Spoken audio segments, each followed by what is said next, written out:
어제 문재인 더민주 대표가 사퇴를 하고 양산으로 가가 설까지 있는답니다. 그리고 오늘 김종인 선대위원장 겸 비대위원장이 국립묘지를 참배하고 이승만, 박정희 두 대통령 묘소를 방문했습니다. 뭐 다른 묘소야 뭐 항상 야당 가는 거니까 중요하지 않은데 이승만, 박정희 두 묘소를 참배했는데 이제 갔다 와서 말이 조금 달랐어요, 그죠? 이승만 전 대통령에 대해서는 민주주의를 파괴했다 이렇게 이야기했고, 박정희 대통령에 대해서는 산업화를 성공적으로 이끌었다 이렇게 했는데 어떻게 보십니까? 어떻게 보면 이승만 대통령에게 좀 훨씬 더 박한 평가를 했고, 박정희 대통령 때는 본인이 뭐 박정희 정권에 참여를 했으니까 그 뭐 부가가치세 가 굉장히 많이 써먹으시는데 그러다 보니까 이제 자기가 걸려 있으니까 그건 상당히 높이 평가하고 좀 불균형하게 얘기를 했는데, 그게 뭐 자기 무슨 최고위원이나 여기서 떠든 게 아니고 참배하러 간 묘소에서 이런 식으로 막 두 분에게 참배를 한 다음에 이렇게 차별화하는, 그래서 좀 결례죠, 결례. 아니 그 기왕 가셨으면 오늘은 좋은 말만 하시고, 네? 뭐 다음에 또 한번 하시지 왜 그러셨는가 모르겠어요. 그 이승만 대통령 묘지 앞에서 민주주의를 파괴한 분이라고. 이건 우리가 뭐 아버지 제사 지낼 때 제사한 다음에 이분은 맨날 술만 퍼마신 분이다, 이건 똑같은 얘기인데 누가 그런 식으로 합니까? 그래서 그 집안에 조금 이 악연이 좀 있죠. 아, 이승만. 예. 아니 김종인 그 박사의 그 할아버지가 초대 이 대법관인 그 대법원장을 했죠. 김병노 씨인데, 이분이 뭐 반민특위 해체라든지 뭐 삼성계란 이런 문제를 가지고 이승만 대통령과 사사건건 부딪혔어요. 그러다가 나중에는 안철수 의원과 이름이 똑같아요. 이 중간에 쉼표만 하나 있어요. 그때는 붙여가지고 국민의당 63년인가 그랬을 겁니다. 지금은 이제 국민의 해가지고 한번 쉬고 당. 그래서 김종인 선대위원장이 옛날에 그 안철수 당의 이름을 가지고 옛날에도 이런 당이 있었다 이러는데, 국민자가 들어가면 국민당부터 시작해서 다 이 단명을 한다고 하는 이 정치권의 그 오래된 이게 루머가 있어요. 근데 뭐 사실 김종인 씨는 박정희 대통령 때 이미 그 독일에서 이 민스트 대학 나왔죠. 이분이 그 박사 따서 서강대 교수를 하면서 일찌감치 박정희 대통령 밑에 일을 했습니다. 그러니까 왜 그런가 하면 김정년 비서실장 있잖아요. 8년 9개월인가 최장 대통령 비서실장을 했던 그분의 이 조카 사입니다. 그러니까 그 부인 되시는 분이 김종인 박사, 김미영 박사라고 이대 교수를 하셨는데요. 그분하고 김정년 씨하고 집안이 다 사촌입니다. 그래서 조카 사이 일이 이렇게 되다 보니까 조카 사이를 발탁해서 박 대통령한테 추천했고, 이분이 이제 독일에서 배워온 것이 의료보험이나 독일의 복지 시스템이니까 그 당시 한국에는 그런 개념이 좀 적었잖아요. 그래서 국민연금도 이야기하고 그 다음에 뭐 부가세도 이야기하고 그랬지 않습니까? 사실 근데 박정희 대통령이 마지막에 굉장히 어렵게 된 거는 부가가치세 도입에 대한 당시에 이 대중들의 여풍이 좀 있었죠. 70년대 중반 이후에 했었거든요. 사실 또 뭐 마지막에도 경제 위기가 닥쳐가지고 그런 영향을 자주 미쳤죠. 예. 그래서 이분이 그 상반되게 이야기를 했는데, 그 기왕이면 좀 이렇게 완전 달라진 모습을 보이면 좋을 건데 그건 전 좀 안타깝다고 생각합니다. 이승만 대통령이 뭐 공과 가가 있지만은 어쨌든 참배했으면 오늘은 자기가 더민주당과 확연하게 달라진 모습으로 이승만, 박정희 대통령의 과거에 이 공을 회고하면서 득담을 하면 국민들이 훨씬 더 지지했을 것 같은데요. 오늘 저분이요 5.18에 대해서 광주 시민한테 사과를 했는데 그건 어떻게 보십니까? 그리고 국보위 문제에 사과하지 않았습니까? 근데 사과라는 게 아니 한 일주일 전만 해도 국보위 참여 뭐 전혀 문제될 거 없다 얘기하다가 갑자기 광주가 가시더니, 이분이 무슨 뭐 30대 40대도 아니고 이제 70대 중반인데 70대 후반입니다.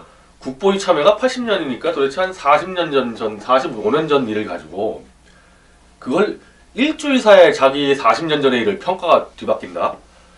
야, 좀 개인적으로 좀 뭐 김종인 씨에 대해서 좀 별로 높이 평가하지 않았지만 상당히 실망스럽죠. 자기 걸어온 길에 대해서 남의 걸어온 길 얘기하는 게 아니라 자기 걸어온 길 얘기하는데 일주일 사이에 그게 바뀐다는 게 그렇게 그 문재인 당에서 그 선대위원장 자리가 그렇게 좋은 건가? 자기 인생을 완전히 부정하는 거예요.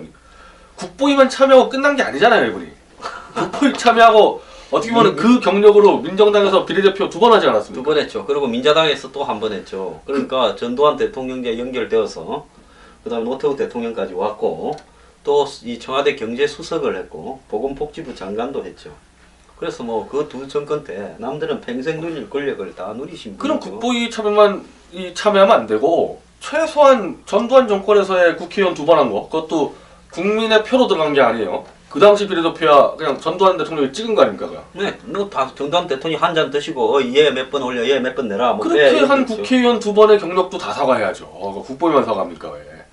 그 모든 경력 중 최소한 절반은 사과해야 되겠는데 제가 볼 때 노태우 때까지 하면은 뭐 이게 나이가 그 정도 든 사람이 이게 간다 했을 때는 최소한 자기가 걸어온 과거의 삶과 현재의 정치 노선이 어느 정도는 맞는 곳에 가서 정치를 하셔야지 완전 거기와 싸운 사람들 속으로 들어가니까 자기 과거 다 부정해야 되는 거 아니에요 지금.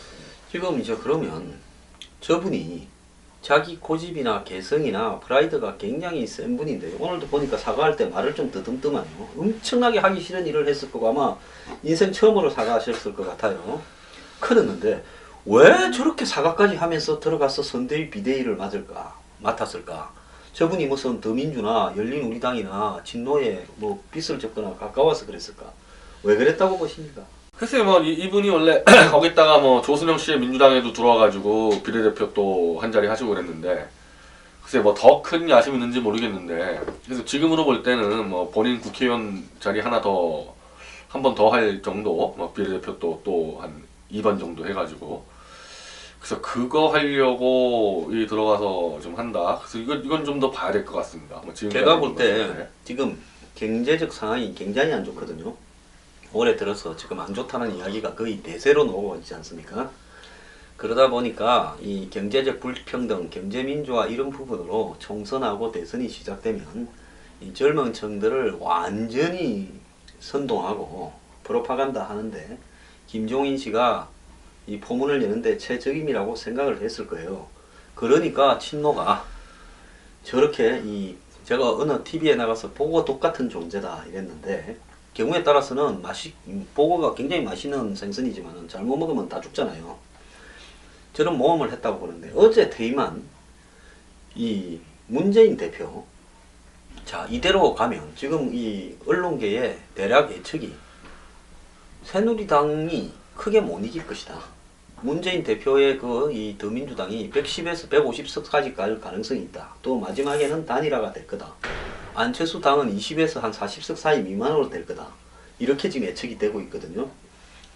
자, 그러면 이 문재인으로서는 정적들 다 내쫓아버렸고 요즘 뭐 이 변국총 등에 의해서 박원순 씨 맛이 좀 많이 갔고 안철수는 이번에 선거에서 뭐 시원찮으면 대선 후보 상당히 물 건너 가는 부분일 거고 그러면 당내에서 반대 그룹이 별로 없이 한마디로 110석 정도만 해도 뭐 야권 분열 때문에 이만큼 한 것도 잘했다 할 거고 좀 많이 이기면 우리 이 문재인의 한 수가 성공했다 이렇게 할 건데 문재인만 가장 해피해졌는데 지금 아마 본인은 굉장히 좋아할 거예요. 예, 이미 선대위를 꾸릴 때 자기 사람 다 집어넣었기 때문에 뒤에 빠져서 원격 조정 다 할 수 있게 만들어놨겠다. 안철수 씨 지금 헤매고 있고 새누리당은 뭐 김무성 씨가 의도적으로 지금 자폭의 길로 가고 있으니까 문재인 씨가 총선 전후에 전국을 주도할 수 있게끔 판이 짜여져 있는 거죠. 그리고 본인이 지금 그거에 아주 대만족을 하고 있을 거고. 지금 안철수 당의 오늘 여론조사가 보면 13%대입니다. 정당의 안철수 국민의당의 지지율이요.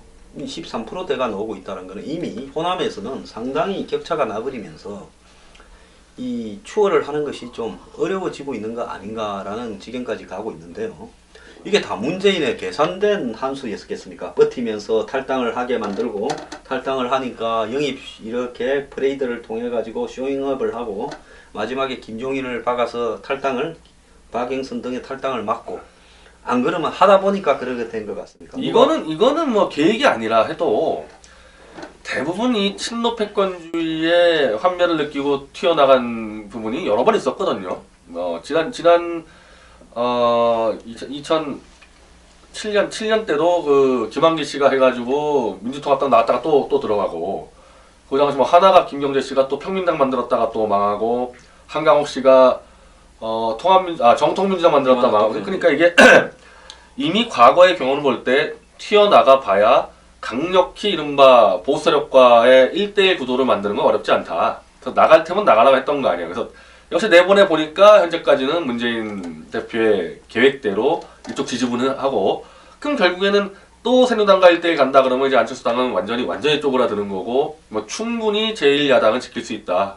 본인 계획대로 가고 있다고 보는데 뭐 그걸 일부러 유도했다 뭐 그런 차원은 아닌 것 같아요. 그렇게 하자는 관계없어요. 문재인 대표나 친노 쪽의 계산은 나가면 어차피 우리가 더 좋을 거다. 이런 정도의 충분히 과거의 경험으로서의 예측을 했겠죠. 어쨌든 총선이 끝나면 야권의 유력 대선 후보는 문재인으로 굳어질 가능성이 많은데요.